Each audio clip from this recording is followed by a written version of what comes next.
എല്ലാവർക്കും സുഖമെന്ന് കരുതുന്നു. വലിയ സന്തോഷമുണ്ട് ഇങ്ങനെ ഒരു വേദിയിൽ നിൽക്കാൻ സാധിച്ചതിൽ.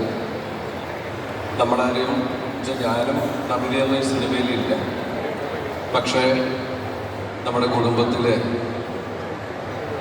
എല്ലാവരും ചേർന്ന് ഒരുക്കുന്നൊരു സിനിമ തന്നെയാണ്. നാദിർഷയാണെങ്കിലും റാഫ്ബേ ആണെങ്കിലും തമ്മിലുള്ള ബന്ധമൊക്കെ എല്ലാവർക്കും അറിയാവുന്നതാണ്.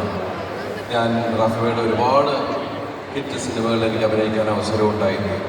അതുപോലെ തന്നെ ഒരുപാട് കാലത്തെ സൗഹൃദമുണ്ട് ഞാൻ നാദിർഷ തമ്മിൽ. പക്ഷേ നാദിർഷയുടെ സിനിമയിൽ കേശു വീടിൻ്റെ നാഥൻ എന്ന സിനിമയിലാണ് അഭിനയിച്ചത്. ഇന്ന് റാഫിബയുടെ മകൻ ഞാൻ ചെറുപ്പം മുതൽ കാണുന്നതാണ്. ആൾ വല്ലാണ്ട് വളർന്നു. അങ്ങനെ നായകനായിട്ട് മലയാള സിനിമയിലേക്ക് വന്നിരിക്കുകയാണ്. വലിയ സന്തോഷം. പിന്നെ നാദിർഷനെ സംബന്ധിച്ച് ഏത് സിനിമയും കാരണം മനസ്സിൽ സംവിധായകനാവുക എന്നുള്ള മോഹത്തോടു കൂടി തന്നെയാണ് ഞാനത് ഈ അടുത്ത കാലത്താണ് അറിഞ്ഞത് സിനിമ സംവിധാനം ചെയ്യാൻ തുടങ്ങിയപ്പോൾ.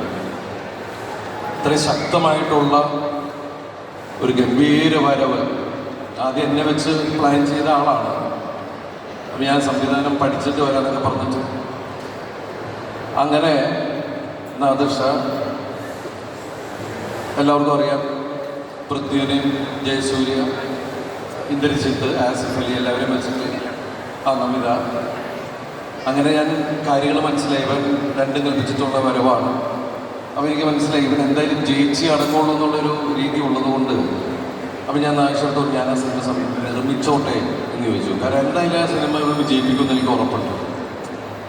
അതുപോലെ തന്നെ എനിക്ക് അതിൻ്റെ നിർമ്മാണം എൻ്റെ ഒരു സുഹൃത്തായ ആൽവിൻ ആൻ്റണി കൊണ്ടുപോയി. പിന്നെ എല്ലാം നമ്മുടെ സുഹൃത്തുക്കൾ തന്നെ ആയതുകൊണ്ട് നമ്മളത് ക്ഷണിച്ചു. പക്ഷെ അത് കഴിഞ്ഞ് ഞങ്ങൾ വീണ്ടും ഒന്നിച്ചു. കട്ടപ്പനയിൽ ഋതിക് റോഷൻ ആ സിനിമ നിർമ്മിക്കാൻ അവസരമുണ്ടായി. അങ്ങനെ വിഷ്ണു വന്നു. ഇന്ന് ഈ സിനിമയുടെ നിർമ്മാതാവായിട്ട് എനിക്ക് തോന്നുന്നു മലയാള സിനിമയിലെ തന്നെ ഏറ്റവും പ്രായം കുറഞ്ഞ ഒരാളെയാണ് അവന് നിർമ്മാതാവായിട്ട് കിട്ടിയിരിക്കുന്നത്. അല്ല നിക്കർ കേട്ടിട്ടുണ്ട്, മീശൊന്നുമില്ല. അല്ല സാറിങ്ങനെ